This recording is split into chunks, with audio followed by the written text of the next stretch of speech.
got an Irish fan telling us congrats on the big Iowa win. We appreciate the support from a Notre Dame fan. This user asks, is the Hawkeyes defense real, or Iowa State and Indiana are just bad offense? I don't think Indiana. I mean, these are two of the more dangerous quarterbacks on the schedule, at least when I looked at this preseason, Don. I agree. I think our defense is real. It doesn't mean we don't have room for improvement. That's one reason that we play defense at a high level, is we're never really satisfied with how we play. A good example, you can bet they're going to agonize over that long gainer right there before the half. You know, our goal is to go out there and play a perfect game defensively. That our goal is to never give up a 20-yard play. That's an unrealistic goal. It's hard to play all day without giving up a 20-yard play. I think we have done it a time or two, but it's not easy to do. More realistic, maybe you give up a couple that are 20 to 29, and if you're really, really on point, you give up no super explosive plays. Those are 30 yards and beyond. That's always our goal, is to prevent big plays. I think we're going to accomplish that goal, not all the time, but almost all the time. Don, I'll just put this on the screen and allow you to read it. I appreciate Don for what he's saying. I am a proud Hawkeye. You know, a lot of people wonder, why would you do all this work in support of Iowa football? And my answer is, it's a big part of my life was spent coaching Iowa football. I coached for 37 years. 20 of those 37 years were with the Iowa Hawkeyes. And it does matter to me a lot that proud tradition that we established back in the 80s is still in existence here in 2021. And I have no doubt it's going to be around probably long after I'm gone. So that's okay too. That's the way I prefer it. Okay, Roger Edwards brings up the 3-3-5 defense of Iowa State. That's an interesting defense to scheme. I don't know if it's, again, from a schematic standpoint, if it's similar to it like a Don Brown defense or like a 3-4.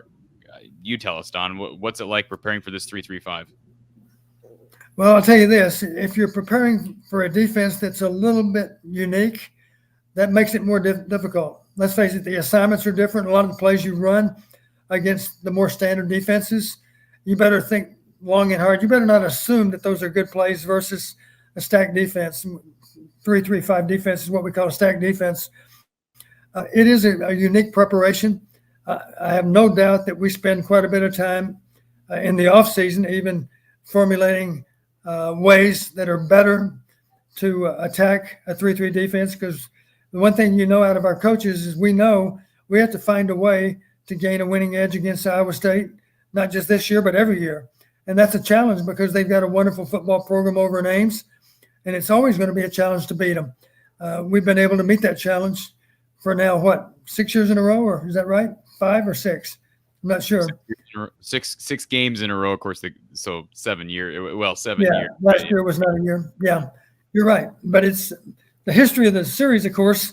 We have an edge, but not a huge edge. I will remind people, sounds hard to believe now, but we actually won 15 straight back in our days, back in the 80s and 90s. And if you know probability again, just imagine we were 80% assured of winning all 15 of those games. Now multiply 0.8 times 0.8 times 0.8. Do that 15 times and see how small the number is. It's pretty amazing that you could beat anybody 15 times in a row. And yet we did that, and that's something we can be proud of. Okay, this is a shot directed at me, Don, because I picked the JP calls them the Cry Clowns. I did pick Iowa State to win this game by 1. So listen, Don, I can't think of many moments I was happier to be wrong. So, anyways, I'm sure my wife could pick a few moments where she wishes that I was willing to admit I was wrong, but I'm willing to admit I'm wrong today, Don. So appreciate that. Maybe the talk in the locker room today would be, could you believe Corey picked against us? We're going to show him. Maybe that's why we won. Hey, wherever it takes, right? Bulletin board material. All Country Boy says, has Iowa ever had a better start than this year? Well, we're only 2 games in.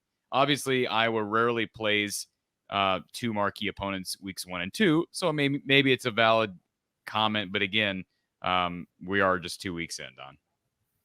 You know, the year that comes to mind for me was 1985. I'm not sure, but I do remember this. After we beat Iowa State, we beat them badly.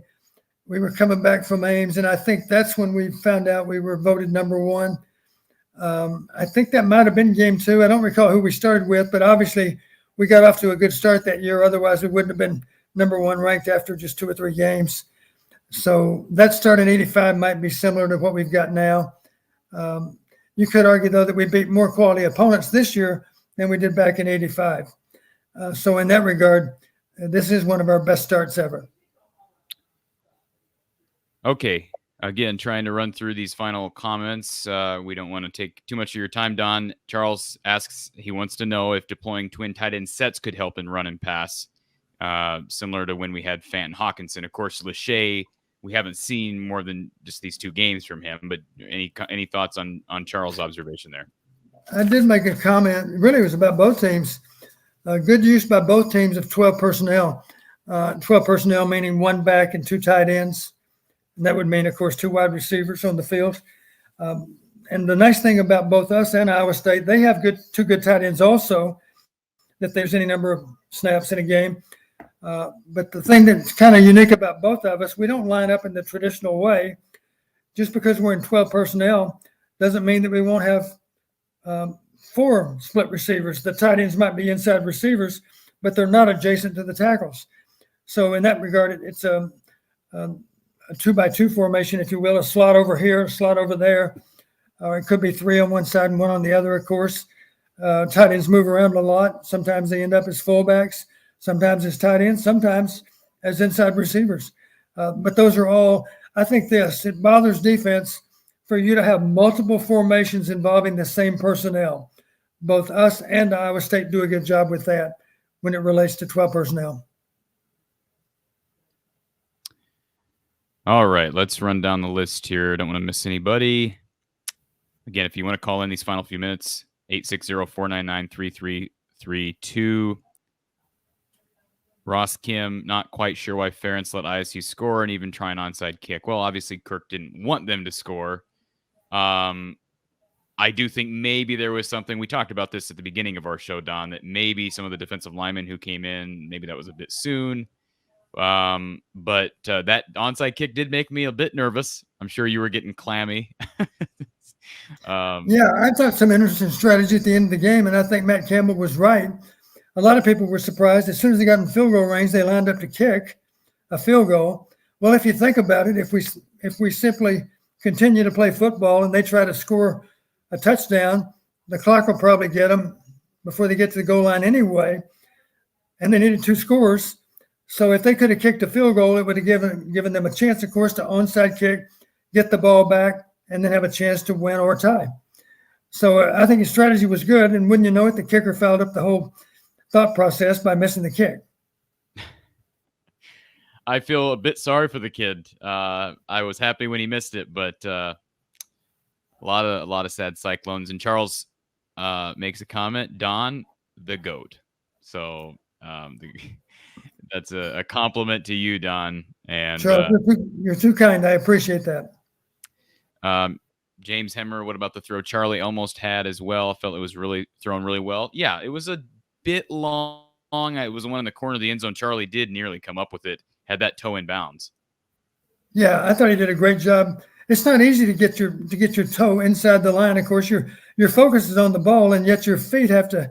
It's almost like if you're really a top-notch receiver, your feet seem to understand where the sideline is. There was a play today that Olavi made. There was a great job of getting his foot in bounds, and these guys just have a sense for where the end line is. They know how to drag that toe and catch the edge of the playing field. And I think Charles did a great job on that play. And it simply wasn't quite in bounds, but it was a great effort on his part. Maybe if he had controlled it initially, I guess maybe it would have been ruled a touchdown. It was a really great effort on his part. Charles making another comment here. We're in great shape. Totally would agree with that. We've got a Clemson fan here who's congratulating the Iowa Hawkeyes on the win. Let's see here. Ross Kim, aside from Wisconsin, who do you think will be formidable in the West? Well, Don brought up Purdue, and everyone else has a loss, right? Well, Illinois doesn't have a Big Ten loss, but boy, they did not look good this morning. I didn't actually watch the game, so maybe I shouldn't say that, but the score did not look good. I watched for those first two Virginia scores, and at that point I gave up on them because it was 14-0 and we'd played 5 minutes. I was pretty sure it was going to be a long day for the Illini. Yes, and it certainly was. And Brett's got some work to do. I mean, it looked good week 0, but not everybody can be Nebraska. So, all right. Hummus Hero brings up Purdue. It's probably Iowa, Wisconsin, Minnesota in that order. Minnesota, of course, losing Ibrahim really hurts them. They looked really good against Ohio State while Ibrahim was playing. I just don't know if they have the horses now. Let's see here. All Country Boy, maybe it's time to pull in the reins a bit. Adam Appel, we love you, Don. Let's win the Big Ten. Well, you too, Adam. You are getting the love tonight, Don. People are in a great mood, and they are thankful that you are here with us. Glad to be here. Ross Kim, just improve our offense. Well, there is time to do that. I did pick Northwestern to beat Iowa. Preseason, I picked that. From what I've seen from Northwestern, it's not a team that really scares me. I'd also pick Maryland to beat Iowa. I just thought it was kind of an odd, you're on the road out east on a Friday night. I just thought it was kind of an odd game. And so I don't know that I'll pick that game the same as my preseason predictions when that game comes, but I did pick Maryland to win that game, Don. Maryland still scares me. They're a dangerous football team.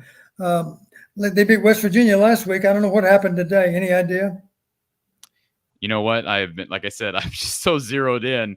I'll have to. Yeah, I feel the same way. I don't know much. I know Army won. I know Illinois lost. That's about it. P. Kell gives us an update on College Game Day next week. Let's see. We're getting towards the end of the list here. How many games do you think our special teams will win us this year, Don? I don't know how many games, but I'll say it this way. I think we will win the kicking game, maybe all the time. If we fail to win the kicking game, it'll just be a game or two. That's how sound we are within our kicking game. And I don't know that much about the teams that we play to know if somebody might be able to certainly have a chance to beat us in the kicking game, of course. But we do a good job in all aspects of the kicking game, and our specialists are outstanding. Our snapper's good, although today we got a high snap. That's true. But our punter, our place kicker is good. Our return specialist is good. Our coverage teams are good, although I admit the kickoff coverage hadn't been tested, but our punt coverage has been promising too. I think all those guys take a lot of pride in what they do, so that gives us a chance to win the kicking game. I'll be optimistic and say win it in each and every game. All right, we do have a call for you, Don. Thank you for calling Iowa postgame at the voice of college football. Who do we have on the line? This is Vincent again. Hey, Vincent. Hey, just 2 questions. First one, Don, I know when you first got with Iowa, you were, I believe, an assistant with the secondary. So I wanted to kind of get your take. What's your take on the cash position? Are you a big fan of that, or do you prefer the more traditional 3 linebacker set when it comes to defense, or what's your take on that? Well, nickel defense has been around a long time. Now they have a more exotic name for it. They call it the cash position rather than the nickelback. Same principle. I think it's good when we can match our defensive personnel to the personnel of the other team that they put on the field. Simple example: if they do line up with 2 tight ends and 2 backs in the backfield, we're kind of crazy not to have a 3rd linebacker in there. And if he's a little bit bigger than our cash defender, that's a good thing. Number 5, I think, I don't know what he weighs right now, but it looks to me like he's a really good option for us when we do go with a 3rd linebacker. On the other hand, if number 4 is playing as a cash, that's a good look too for us. So I think anytime you find 11 personnel or 10 personnel, I don't know for sure that you know what I mean when I say that. 11 personnel would be 1 back and 1 tight end. That would mean there are 3 receivers on the field. 10 personnel would simply be 1 back and no tight ends. And that would mean you got 4 wide receivers on the field. Against either one of those 2 personnel groups, you need to have nickel defense on the field. That would be number 4 out there. Although number 5 appears that he could do it as well. He's got a great future ahead of him. I like the idea that those guys are almost interchangeable. I think we could play sound defense with either one of them versus any and all formations. That's how good those two players are. Yeah, Justin Jacobs, I thought, for a guy coming out of Ohio, a higher rated kid, kind of came into his own today as a player. And I think, I've always been used to the traditional three linebackers within the defense for Iowa. But I think it's been a good change for us to go to the cash position to match up better defensively with some of the formations that you see now in college football. And my last question, and again, guys, I appreciate the call. Don, I know you're an Army alum, and I'm sure the date today hasn't escaped you. Has given 9/11 and your history with the Army, has anything changed for you? Or what kind of impact did that have on you? Well, I still remember what I was doing. I guess we all remember what we were doing when we first saw the plane go into the tower. I feel fortunate that I didn't lose any friend on that day. Not that I'm aware of. I guess there's always a chance that there's somebody I didn't know about, but obviously not a close friend because I would know. I do think, frankly, it worried me all day long today because I think there's always a chance, if you're inclined to want to do harm to the U.S., what better day to do it than today, 9/11, whether it's a 20th anniversary or a 10th anniversary, or even if it's an 18th anniversary. I think didn't we have a traumatic event, I think just 2 years ago on this date. So let's face it, if they can do harm to us on the anniversary of 9/11, that's been my concern all day long. And I guess I haven't checked the TV, but I guess if anything traumatic happened today, we'd know about it by now through one source or another. So I'm just grateful to those that defend our country. The truth of it is it's hard for people to imagine, but every time we went into the field, I was in the First Cavalry Division way back in time. And when you take a division of an Army unit onto the field for training all at once, I can just about promise you every time we went in the field, somebody didn't come back alive because the training is dangerous work, one type or another. Maybe it's a problem with just an explosion of some type, or maybe somebody's sleeping in the wrong place and gets run over by a tank. Those kind of silly things happen. Maybe it's an aircraft strike on a low-hanging limb, because back then we practiced with nap of the earth flight. You're flying at low levels right above the trees in training. So there's just a lot of things that can go wrong when you train. And let's face it, if you're stationed in Afghanistan or Iraq back in time or Vietnam way back in time, when you're leaving the country to serve your nation somewhere else, you may never return. That's just simply what you sign up for. And it's the ultimate price to pay, of course, but it's the price that so many of us are willing to pay to all but guarantee our peace and prosperity on this side. So I'm just thankful for those that serve today, and I do have the utmost respect for them because they're risking their lives in defense of the rest of us, and that's something we should all be thankful for. Well, Don, as an avid Hawkeye fan, I want to thank you for what you've done for the University of Iowa as a coach, but more importantly, I'd like to thank you for your service that you've also given to us. And gentlemen, again, I thank you guys for taking the call. Thank you, Vincent. We appreciate it. All right, thanks, bye. All right. We are wrapping things up here. I did like this question from Hummus Hero, Don. If Iowa wins the Big Ten West this year, does Kirk Ferentz sail off into the sunset? You're going to laugh. That reminds me of a funny story. I got to take you back to 1981. Kirk won't mind me telling this. The day we beat Michigan State and clinched a Rose Bowl berth, Lisa and Kirk and Mary and I had dinner together. And I remember that night we did celebrate a little bit. I remember even having a beer, which is unusual for me. And we actually just jokingly wondered, wouldn't this be a great time to retire from football, to go out on top? Well, that was 1981, and Kirk was still in his 20s, and I was barely into my 30s. So we weren't quite ready for retirement. We didn't have that much money put away at that point. That's for sure. I